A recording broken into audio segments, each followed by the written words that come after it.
today we continue the conversation when we don't begin already. We started this conversation 2 days ago, right?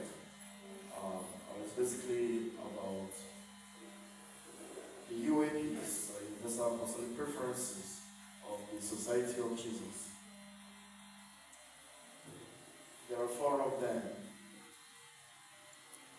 Working with the youth, which we don't talk about already. Working with the excluded, and of course,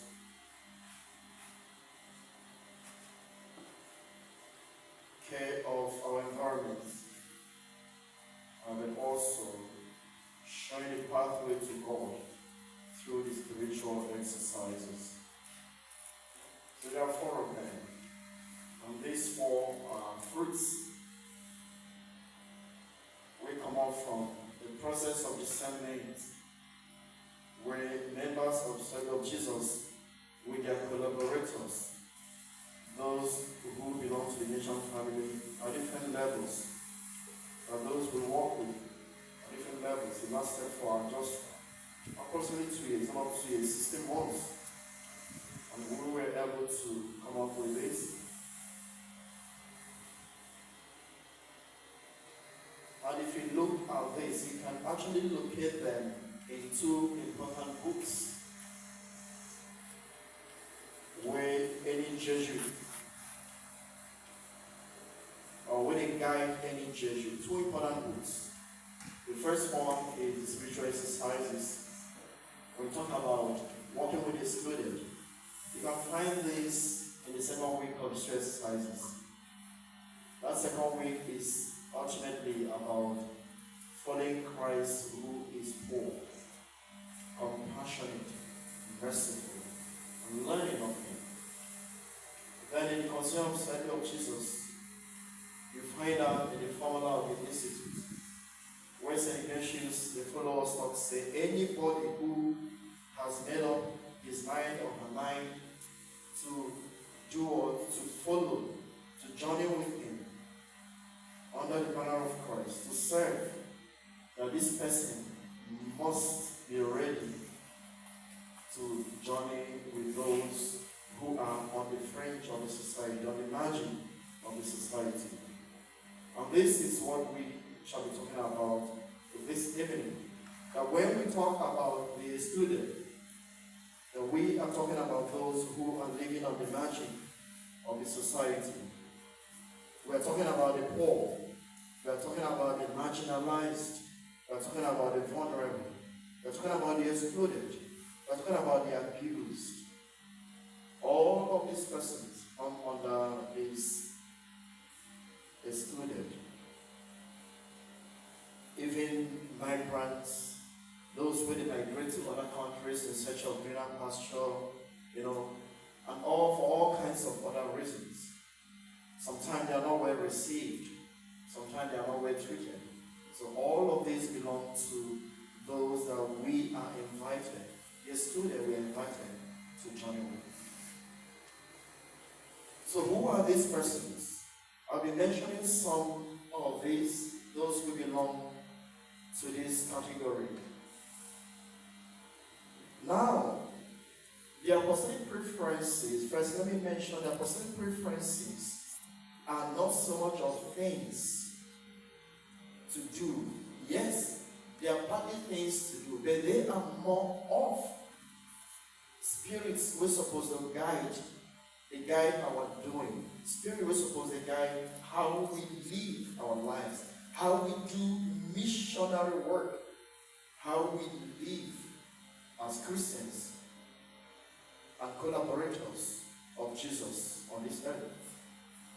So in that sense, it is contextualized. It's meant to be contextualized. You have to look at your own context. You have to look at your own area where you stay and ask, how I supposed to do as far as God's mission is concerned.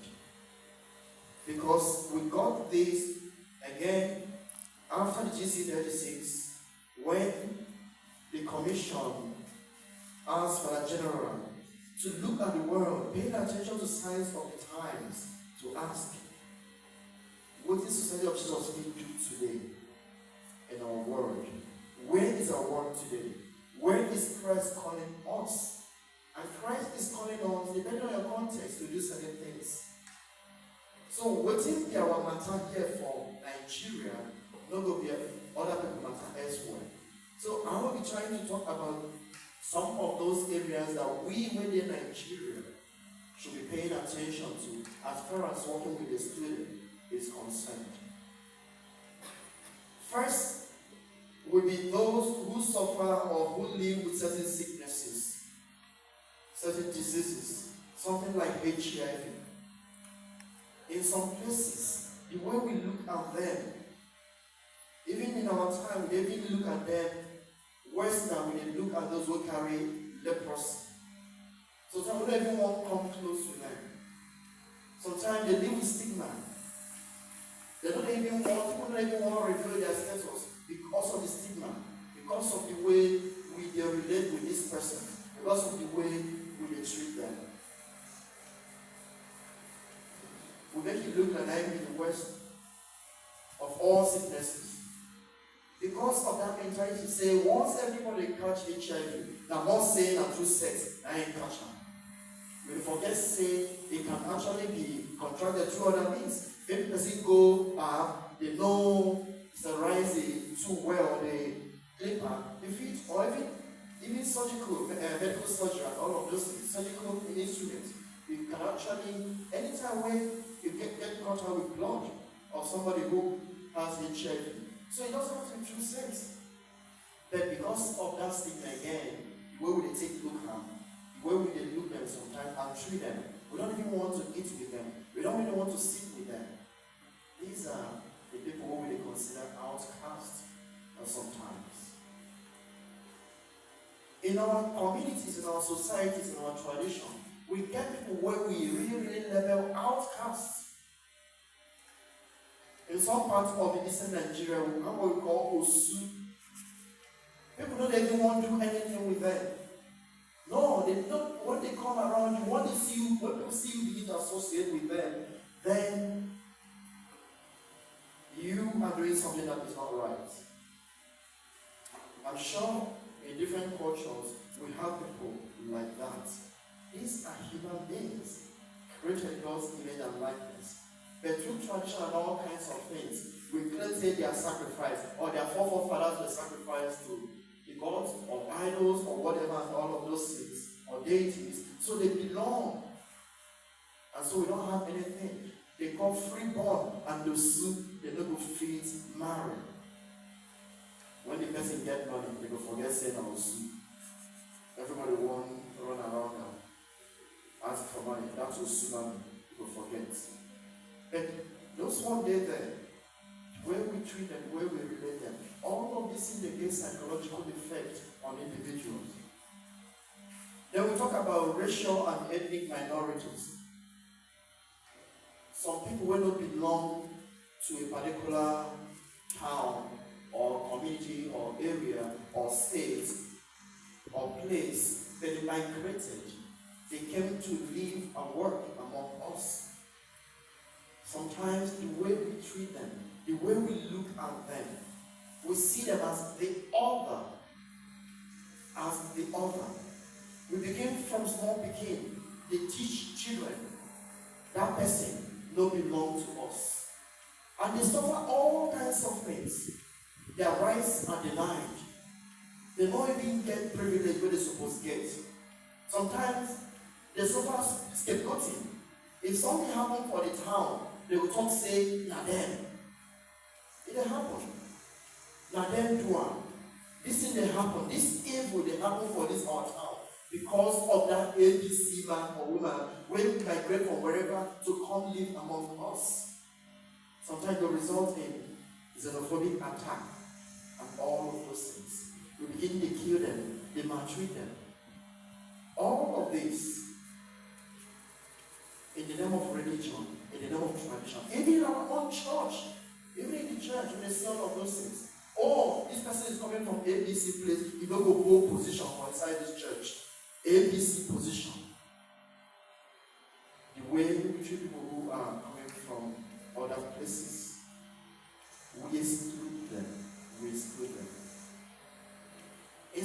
places landlords, they even won't give house. Is either they use high rent, pursue the person, or they just tell you outrightly, no, I don't give my house to somebody who will not be from this place. It happens. It happens. And we are all in all of this because sometimes we see, we hear. What are we doing about it? So all of this maltreatment and discrimination against people of racial and other ethnic descent. Now, the way we take look at people, what we call prejudice sometimes. The eye, what we take look at people.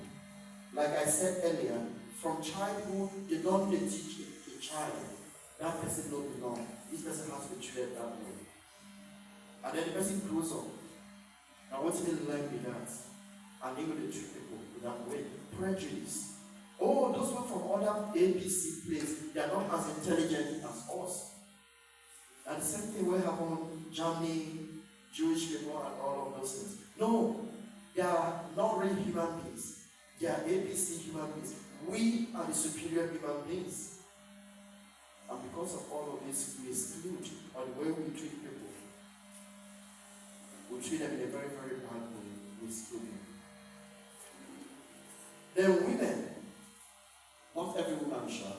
Some women suffer. They also belong to the excluded. People like widows. The way we treat widows in our cultures.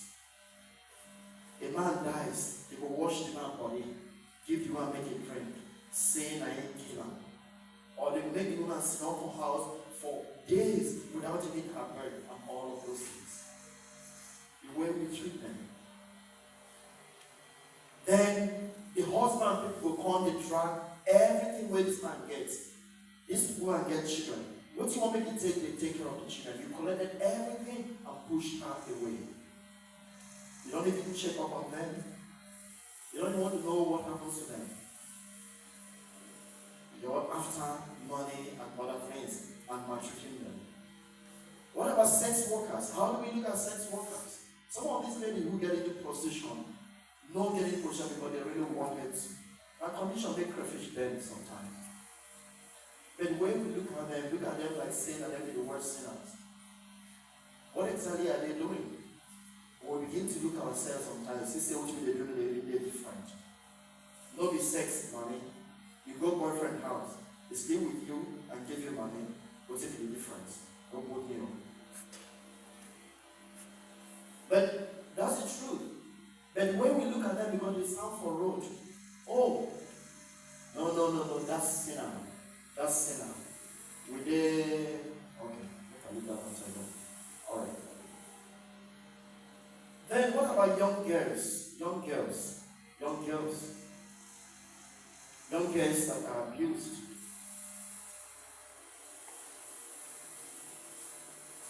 Some cultures no believe say they're necessary to send women to go to school. So in some cultures about once you're growing at a certain age, they give you out in marriage. Education is not for you. No, you are not supposed to be educated because you are a child. What exactly are we doing? Preferential treatment, exclusion, and all of those things. Some people will tell you, say, because you're a woman, when you are seeing your menstruation, they could not cross that church gates. What is that? What is that nonsense? And I heard a preacher, somebody clearly saying, a preacher or pastor, how can a woman, when they see a period, on the talk say, in the see things, in the pastor? God have mercy.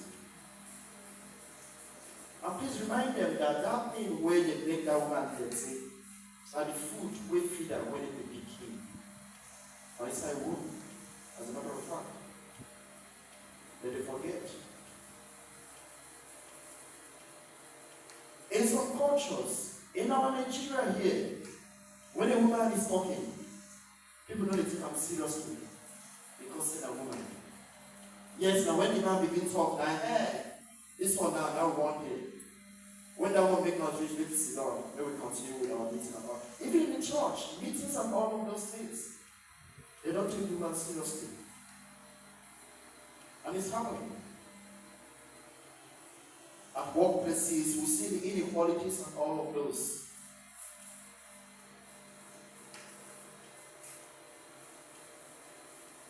Then the child, a small child, that is not accompanied, that is not supported. A young child that is not accompanied or supported, especially in certain situations, may begin to get into certain things if attention is not given to that child.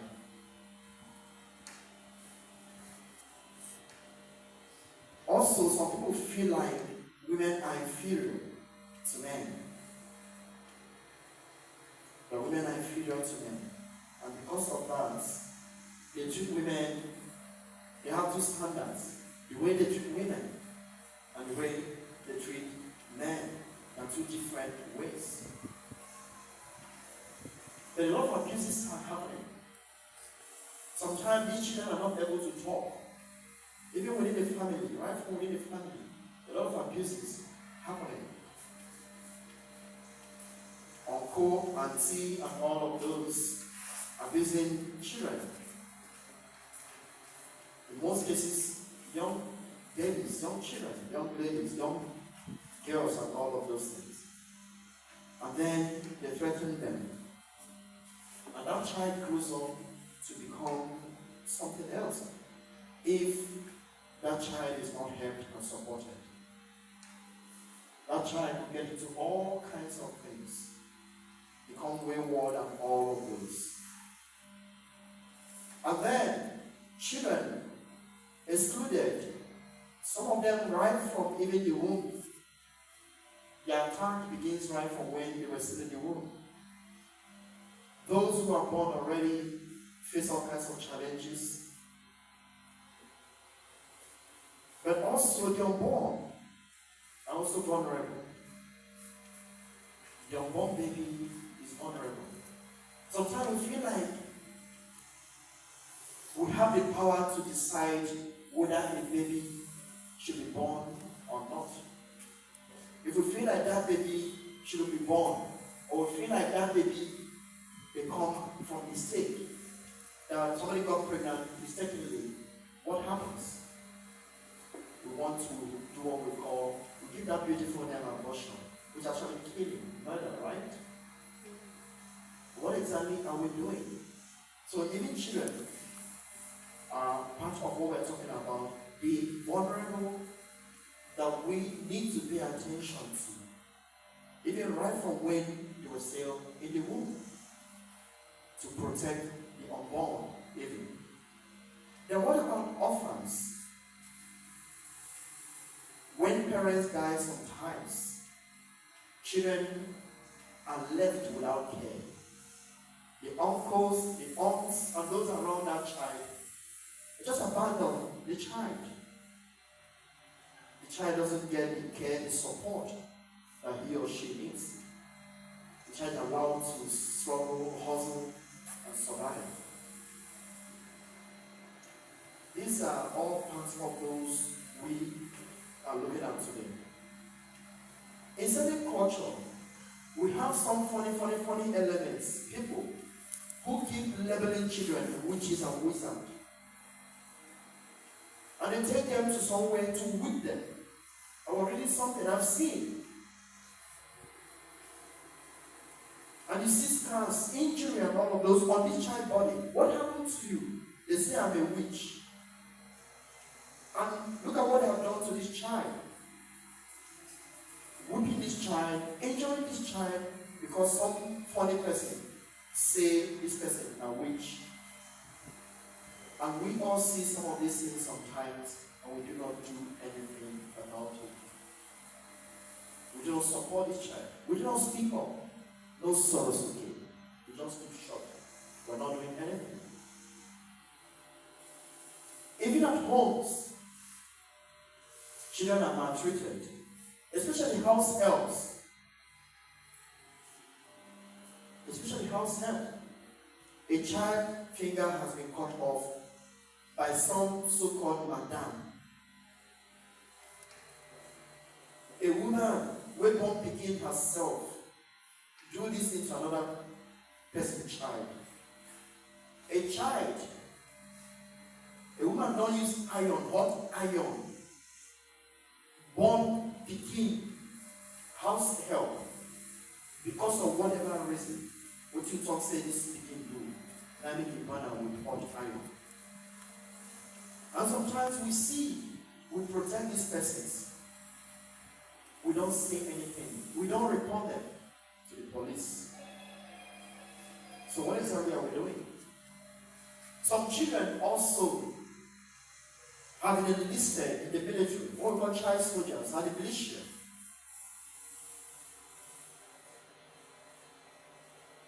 And we see and we know. What are we doing about it? Then we can talk about prisoners also. These are part of the excluded, the vulnerable, the poor. The poor. Prisoners, that one is very clear. Apart from the days we are assigned to go to prisons, how many times do we go to the prisons to visit? Some of those persons who are there, no, they're there because they really committed any offense. But because somebody feels he has the power to decide who is outside and who is inside. And we have lawyers, we have JDPC members, Catholic lawyers and all of those. Those who have the power to do things. What are we doing? What about the mentally challenged? Those with Uncle. How do we look at them? We just write them off. Do we see them as human beings as well? Human beings that need support. Human beings that need treatment. What do we do? Some of them are members of our families. Or we just look at them and say, well, may God just take care of that one. Do we make any effort to support them in any way? To help them get medical attention? Also depressed persons. And the depressed person can be suicidal. They're ready to do anything. And we see them, we know them. Even in our society, our families, what do we do? These are people who are vulnerable and who really need attention and care. Do we work with them? And then we can talk about the elderly and the homebound. In some cultures, thank God, it's not happening here yet. But you don't say we'll be copycats. More time now we don't be copycats. What we call euthanasia, basic killing. Oh, let's kill her off or kill him off. You don't do age, 100 and something. We don't tire to take care of her and all of those. The sickness not too much. No, we just kill them off. And they just kill them off. Mercy killing. And just ingest something into the body. Is that what we are called to do? We are not giver of life. Not we they give that life. Not we give that life. So we don't have any right to take it. How often do we accompany these elderly ones to go to them, to be with them, even minister of presence, talking alone can be therapeutic. Spending time with them, helping with cleaning houses, washing clothes, whatever it is we can do. These are the people we are called to journey with. And the homeless, they are all over us. We will have the courage to see those who don't have home and give them a little bit of shelter and help them get somewhere to sleep, even if it's for one night. And then those who are hungry, especially in our country today, times are hard and a lot of persons are hungry. On the streets, in the market, at our workplaces, in our homes, they come to knock. We see them, they beg, and all of those things. How do we accompany them? Even among us in the church here. Then we can talk about low-income individuals, those who are living in real abject poverty, These persons are usually marginalized. Those who live in rural areas, they don't have light, no electricity, no water, no good Medicare, and all of those.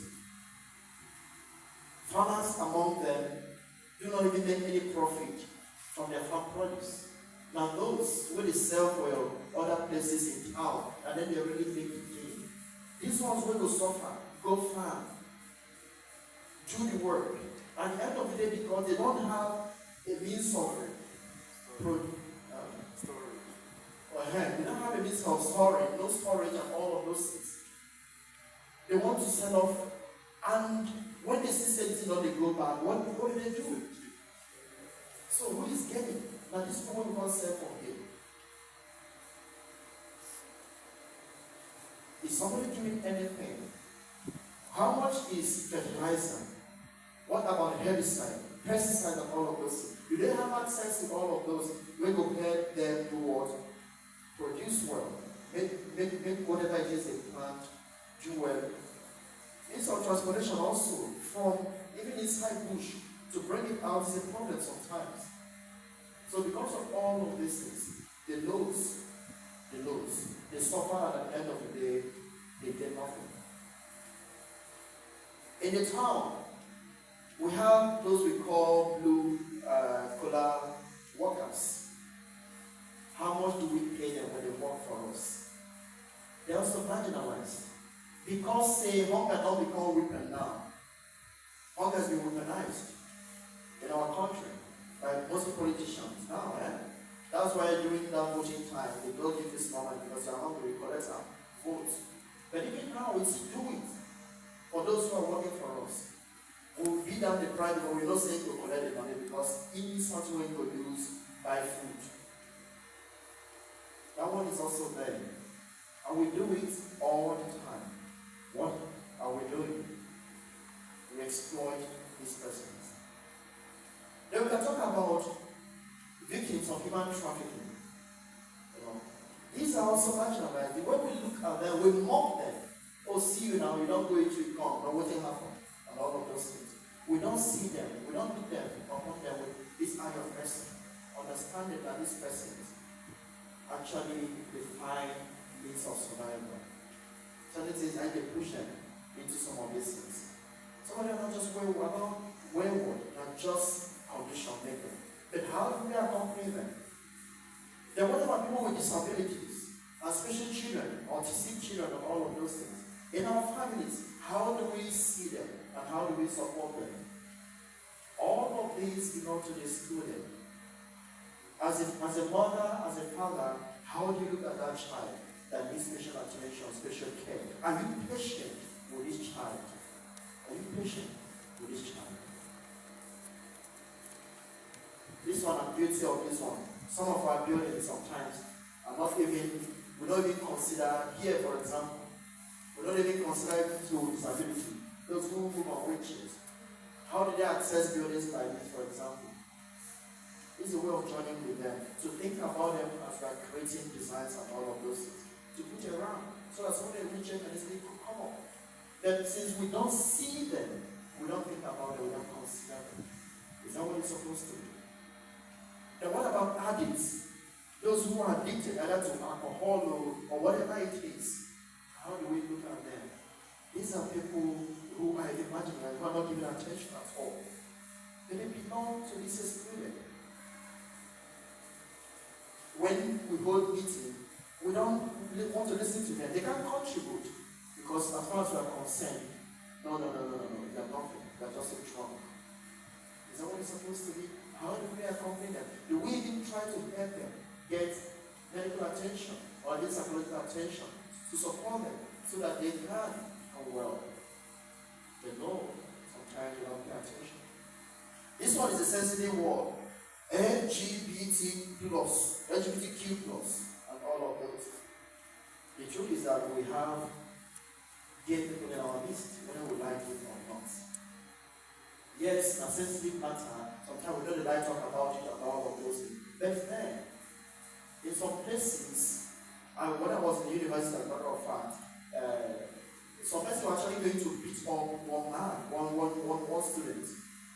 Because the talk say, one of them claims say, hey, approach her, they tell her to say, I want to make you be my boyfriend and all of those things. The man and all of those. So they saw him and they were going to meet him. But it could be that this guy had come to me at some point to say, I need help and I supported him. So since then, we became friends. And so I heard that noise and then I came out and I was like, what's going on? And then I see. And so I had to save the situation. Maybe until 5:30 we do this now, this one minutes to which other program we get? Mass. Mass is at 5:30, right? Is it 5:15? Yes. Questions and answers. Oh yeah? We have to. We need to say some questions. Okay. Questions. There's no, I'm just going to ask one question for this one because all of us are in this together. Then albinos are also people that we should pay attention to. Albinos. In some places, they use albinos for sacrifice, unfortunately. Again, it's almost like kind of thing that was happening when we were having twins. People didn't understand what was going on. And then they were killing them. Right? You see the importance of education and all of those. That is not because they did not get enough melanin. That pigment when they give color to skin, to eye, to hair, and all of those things. We see them, we say, hey, this one will be good for sacrifice. In some places, they're dangerous places, as a matter of fact. These are people we should pay attention to and please do something about their situation. Workers, when they work for us, are also vulnerable. The way we treat them, And then internally displaced persons, those who are living in IDPs, maybe where they are saying there is issue, war, and all of those things. But what do we do? Sometimes we block them off instead of supporting them. And Pope Leo the 14th will say, build bridges and not walls. And then environment. But when we talk about the excluded, we don't talk about marginalized, we don't talk about the environment. The environment is very marginalized. The way we treat the environment, the kind of things we do with the environment is marginalized. It's abused all the time. Somebody will be talking about care of our home and all of those things. But just keep that at the back of your mind. That we will talk about the excluded and marginalized and abused and the poor. We have to include the environment. There's so much we can do as a matter of fact, my brothers and sisters. With respect to all these issues that I mentioned, we can begin to teach ourselves to be good, to be different, to respect women, to respect children, not just to hear them and see them. They also have a voice. They are human beings, created in God's image and likeness. To speak up when we see somebody doing what is not right and pissing another person. Whether that made you, it's not about don't concern me, now their house, your neighbors. Every time they beat that kid, what are you doing about it? Is that report the person to the police? Then how do we support younger children, young girls especially those who have become pregnant? Do we encourage them? There are a number of orphanages that are ready to take them in, especially when they give birth. Do we support them? Or do we encourage them to procure abortion? Two things.